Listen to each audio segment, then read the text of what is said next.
itu nuansa maknanya yang saya tangkap. Kalau involvement itu pokoknya ya terlibat dalam kegiatan. Tetapi kalau engagement itu ada kata dengan asyik gitu ya. Keasyikan dalam terlibat pembelajaran.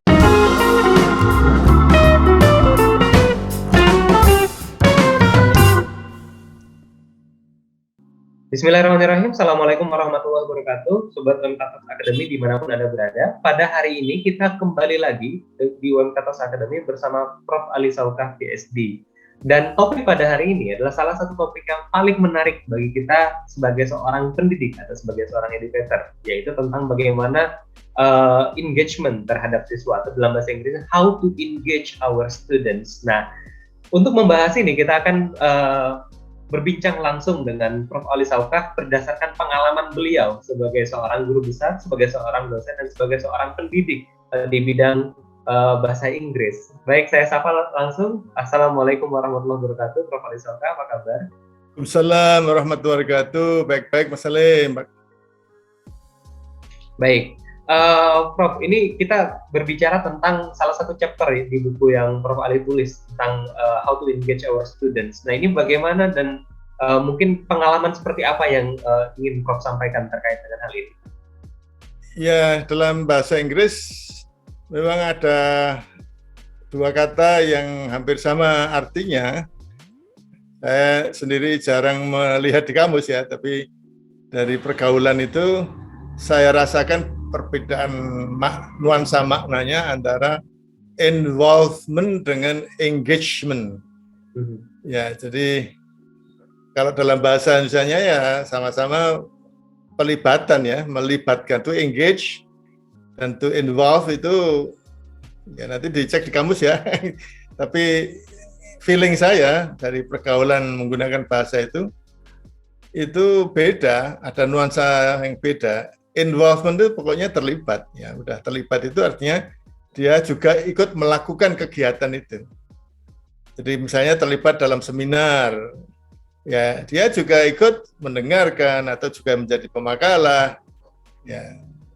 Sedangkan engagement, jadi misalnya kalau kaitannya dengan pembelajaran ya, engagement, involvement in learning itu nuansa maknanya yang saya tangkap. Kalau involvement itu pokoknya ya terlibat dalam kegiatan. Tetapi kalau engagement itu ada kata dengan asyik gitu ya. Keasyikan dalam terlibat pembelajaran. Keasyikan itu karena dia merasakan kenikmatan, karena merasakan ada keuntungan, merasakan ada manfaatnya, dia terlibat dalam kegiatan itu. Jadi kalau dalam bahasa Inggris misalnya the teachers involve students in learning, dengan the teachers engage the students in learning, itu nuansa maknanya itu seperti tadi. Pokoknya kalau dalam kaitannya dengan kata involvement itu ya pokoknya terlihat nanti para peserta didiknya itu ya ikut melakukan kegiatan-kegiatan dalam secara individu atau secara kelompok gitu.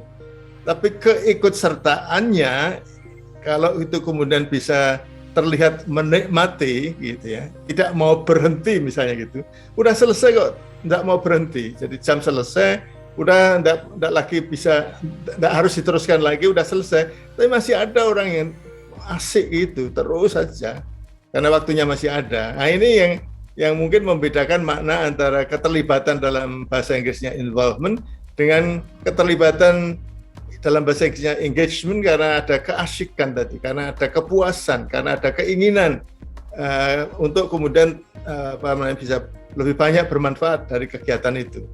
Nah ini oleh karena itulah maka saya perlu menekankan ini sebagai sesuatu yang perlu disadari, bahwa jangan sampai hanya membuat peserta didik itu sibuk, ya sibuk. Jadi kata involvement, kata engagement itu tidak kemudian membuat mereka sibuk, tapi sibuk itu belum tentu keterlibatannya itu kelihatan. Nah, sebetulnya yang kita bicarakan ini juga dalam konteks yang sangat populer dan seringkali orang masih selalu mengontraskan antara teacher-centered dengan learner-centered. atau student centered dengan teacher centered. Kegiatan pembelajaran yang berpusat pada guru dan kegiatan pembelajaran yang berpusat pada peserta didik. Ya. Keterlibatan siswa peserta didik dalam pembelajaran itu yang kemudian dengan menggunakan kata engagement tadi beda dengan kalau ya ini nuansa makna ya, ini hanya feeling saja. Beda dengan kalau involvement gitu. Nah, sekarang yang ingin saya katakan bahwa pada dasarnya itu jelas ya, orang sudah tidak pernah ada orang berbeda pendapat bahwa teacher centered itu sudah harusnya tidak lagi banyak terjadi ya. Bukan sama sekali tidak boleh terjadi, karena pada dasarnya kalau tahu misalnya ada dalam kurun durasi katakanlah 100 menit, itu proporsi pusat perhatian pada guru itu mungkin masih perlu ada, tapi kemudian pusat perhatian pada bagaimana kegiatan peserta didik di kelas itu lebih banyak. Ini bukannya kemudian harus sama sekali tidak ada guru yang kemudian menjadi pusat perhatian pada waktunya. Nah, yang saya ingin katakan juga adalah bahwa pada dasarnya manfaatkanlah setiap kali kita punya topik ya. Topik itu kalau dalam bahasa sekarang ya capaian-capaian pembelajaran tertentu, maka capaian pembelajaran ini perlu didekati gitu ya, perlu diwujudkan capaian pembelajaran itu melalui kegiatan pembelajaran yang melibatkan peserta didik secara berlapis-lapis. Apa yang dimaksud dengan berlapis-lapis ini, Prof? Jelas kalau orang sudah sependapat kalau sekarang mengajar di kelas jangan sampai mulai sejak awal sampai akhir guru ngomong terus gitu ya. Guru ngomong terus gitu. Jadi itu sama sekali tidak ada keterlibatan, mungkin ya tidak ada engagement in learning sama sekali, karena bisa aja itu 5 menit setelah selesai kelas itu udah lupa semua, sudah lupa semua apa yang disampaikan oleh pendidik ya. Jadi keluar istilahnya itu akan keluar telinga kiri, masuk telinga kiri, keluar telinga kanan, itu dalam waktu yang begitu cepat itu udah dilupakan. Nah, tapi bisa juga kemudian dimodifikasi dengan tanya jawab. Ini sudah ada engagement. Tapi juga engagementnya baru 1 kali, itu belum berlapis. Tapi kemudian bisa aja berlapis-lapis. Ya. Salah satu contoh yang saya lakukan, pengalaman saya gitu ya. Jadi artinya ini waktu masih awal-awalnya juga tidak saya lakukan. Jadi ini saya lakukan pada ya 5 tahun terakhir atau 10 tahun terakhir sebelum saya pensiun lah gitu. Dari awal, jadi setiap topik, kata topik itu tentu kemudian ada rumusan capaian pembelajaran ya. Topik untuk kemudian itu menjadi fokus dari capaian pembelajaran, itu selalu untuk memenuhi kaidah yang saya yakini itu berlapis-lapis melibatkan peserta didik dalam pembelajaran. So many stages in engaging the students in learning gitu ya, mengatakan berlapis-lapis, so many stages, bertahap ya, berlapis lah kalau saya stages. Lapis pertama itu untuk pertemuan berikutnya itu sudah harus ada pertanyaan-pertanyaan yang harus mereka jawab sebagai homework, sebagai pekerjaan rumah. Nah, ini engagement secara individual. Jadi secara individual mereka menjawab pertanyaan-pertanyaan itu dari berbagai macam sumber belajar, tidak hanya dari buku, tapi bisa juga dari internet segala macam. Nah, ini agar memotivasi mereka, artinya motivasi eksternalnya, waktu masuk ke kelas dengan PR yang sebelumnya 1 minggu sebelumnya sudah diberikan itu, mereka harus mengumpulkan mengumpulkan itu untuk menjamin agar mereka mengerjakan lapis pertama secara individu, mereka terlibat dalam pembelajaran, kemudian itu dikumpulkan. Dan saya harus wanti-wanti jangan sampai itu copy paste. Ya, selalu saya cek sepintas itu ini sama enggak jawabannya dengan temannya itu pada waktu mengumpulkan itu. Setelah itu saya kemudian sebetulnya mengulang kembali apa yang dibahas pada pertemuan sebelumnya. Ya, itu dengan memberikan mereka pertanyaan-pertanyaan apakah mereka masih ingat. Tapi kemudian ada diskusi kelompok. Diskusi kelompok itu mereka berkelompok 5 orang gitu ya, katakanlah maksimum 5 orang, ya 3 sampai 5 orang atau bahkan 2 orang nggak apa-apa kalau itu terpaksa. Itu kemudian mereka membanding-bandingkan hasil pekerjaan rumah secara individual itu untuk dicocokkan, untuk dibanding-bandingkan. Karena mereka kan mestinya menggunakan sumber belajar yang beda-beda untuk menjawab pertanyaan itu.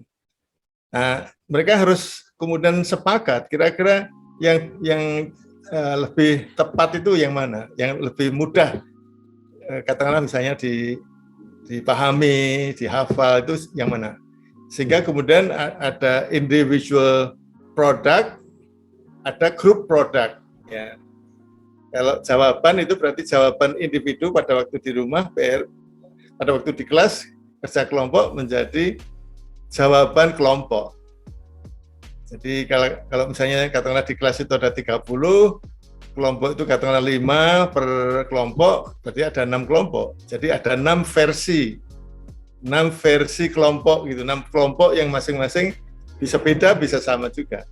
Nah itu kemudian setelah mereka tugas kelompok itu, kemudian masing-masing kelompok, ada 1, 2, 3 kelompok lah gitu, diminta untuk menyajikan jawaban kelompok yang sudah disepakati dalam kelompok setelah mereka banding-bandingkan tugas-tugas individu. Nah, pada waktu kemudian ada kelompok yang menyajikan hasil kerja kelompok yang kemudian menjadi dalam bentuk jawaban kelompok, maka kemudian kelompok lain diminta untuk memberikan komentar, diminta untuk melihat apakah jawaban kelompok yang disajikan tadi itu sama dengan jawaban kelompok itu. Setelah itu, baru kemudian dosen saya itu memberikan komentar, memberikan versi saya gitu ya. Jadi versi saya itu bisa mengatakan itu tidak apa-apa, ini tidak apa-apa, itu tidak apa-apa. Tapi cobalah dari jawaban-jawaban itu mana yang paling mudah dipahami dan kemudian mudah diingat kan itu. Sehingga kemudian ini menjadi versi dosennya. Jadi dosen tidak menjelaskan dari awal, tapi seperti mengakomodasi jawaban yang berasal dari individu, kelompok, kemudian kelas itu. Nah, kemudian setelah itu diberi PR baru gitu ya, pertanyaan baru untuk dibahas pada pertemuan berikutnya.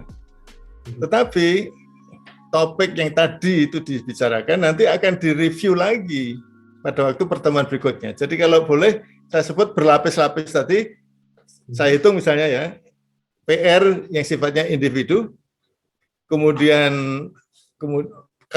pelibatan mereka dalam bentuk kelompok membandingkan jawaban individu, kemudian membanding-bandingkan jawaban kelompok, jadi sudah 3, kemudian setelah itu dosen, versinya dosen, dan kemudian setelah itu ada review, ada 5 tahap. 5 tahap dibandingkan kalau misalnya katakanlah dosen ceramah, menjelaskan di kelas, tanya jawab itu katakanlah misalnya 2 tahap atau 1 tahap saja, 1 tahap pelibatan. Inilah yang saya katakan engagement, pelibatan mahasiswa peserta didik di kelas dan juga di luar kelas yang kemudian berlapis-lapis. Jadi setiap lapis itu betul-betul melibatkan mahasiswa yang peserta didik yang memang sadar berusaha belajar. Belajar itu artinya dari tidak tahu menjadi tahu. Dari tidak tahu bahwa jawabannya itu ada di sini menjadi tahu. Ya, ini akan lebih langgeng ya, penguasaannya itu tidak mudah lupa. Apalagi kalau kemudian pada waktu menjelang ujian tengah semester, pada waktu tes akhir semester ini tidak harus diperguruan tinggi, di sekolah dasar dan menengah juga bisa dilakukan seperti itu. Sehingga ini sebetulnya buat guru itu ringan, buat peserta didik itu ringan. Bukan peserta didik ya, buat pendidik itu ringan.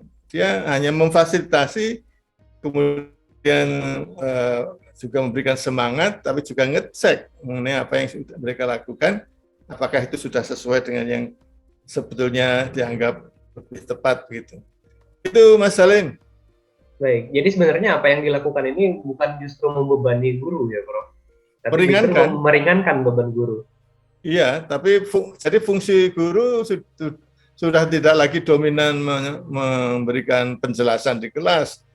Capek itu, apalagi berdiri terus, ya misalnya capek. Namun sepertinya perlu perlu pembiasaan dan perlu latihan untuk hal itu, karena sesuatu yang sudah biasa kita lakukan bertahun-tahun ini tiba-tiba harus dirubah misalkan, sepertinya perlu pembiasaan dan pelatihan.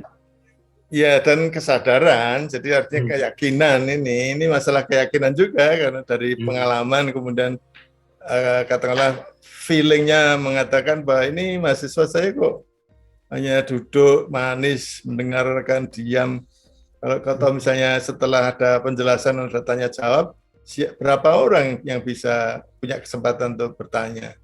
Betul. Nah, tapi kalau dengan yang tadi saya katakan itu semua tidak ada yang tidak ikut terlibat. PR individu semua mengerjakan, tugas kelompok kerja kelompok membandingkan jawaban itu semua terlibat, dimonitor, dikelilingi, didatangi masing-masing di kelas itu. Ini dalam posisi luring ya. Kalau daring memang tidak selalu mudah, tapi pasti ada cara lain daring. Dan harus dimonitor. Kalau enggak dibiarkan jadi seperti misalnya PR tadi, apakah mereka mengerjakan atau tidak, itu ya harus dicek. Ya itu tadi, mengumpulkan jawaban pekerjaan rumah itu, saya harus terus terang pada mereka, ini tidak akan saya koreksi, tidak akan saya beri komentar. Saya hanya ingin yakin bahwa Anda mengerjakan sendiri. Tidak ngopi dan betul-betul mengerjakan. Saya harus terus terang itu, karena tidak akan saya kembalikan. Kalau saya harus ngecek itu ya sebetulnya kan bukan dalam kaitannya dengan melakukan assessment yang menghasilkan scoring, karena hanya alat untuk melibatkan mereka belajar di rumah. Begitu. Baik, ini menarik sekali, Prof, ya, sebagai buah dari pengalaman bahwa fokus kita sebagai pendidik ketika mengajar hanya dengan menggunakan satu pendekatan, maka hal itu tidak akan bisa langgeng, dalam artian bagaimana kita mengajak keterlibatan mahasiswa dalam proses pembelajaran. Namun dengan berbagai macam layer atau lapisan-lapisan tadi, dengan berbagai macam stage tadi, itu akan membantu mahasiswa kita untuk bisa terlibat lebih aktif dan bisa semuanya bisa terlibat dalam proses pembelajaran. Betul demikian, Prof? Ya, betul. Sebagai simpulan ya, saya ingin mengaitkan dengan apa yang selama ini banyak disampaikan di forum-forum nasional mengenai pendekatan pembelajaran menggunakan project-based learning atau studi kasus ya. Itu sebetulnya intinya seperti yang saya katakan. Bagaimana agar mereka betul-betul terlibat. Gitu. Apalagi kalau kemudian, kalau yang saya katakan tadi, PR tentang topik yang capaian pembelajaran, ini bisa juga topiknya itu permasalahan-permasalahan yang memang ada dalam masyarakat, tetapi harus terkait dengan bidang ilmu atau mata kuliah yang diampu. Gitu. Baik. Jadi baik, terima kasih banyak Prof. Ali. Gitu. Terima kasih banyak atas sharingnya pada hari ini. Kita insya Allah akan berjumpa kembali di episode-episode yang akan datang dengan topik-topik yang lebih menarik. Demikian pertemuan UMKATOS pada hari ini. Kita akan lanjut kembali tentunya dengan berbagai macam isu yang hangat dan menarik untuk dibahas di UMKATOS Academy. Demikian dari kami, Fastabikul Khairat. Assalamualaikum warahmatullahi wabarakatuh. Waalaikumsalam warahmatullahi wabarakatuh. Terima kasih Mas Salim.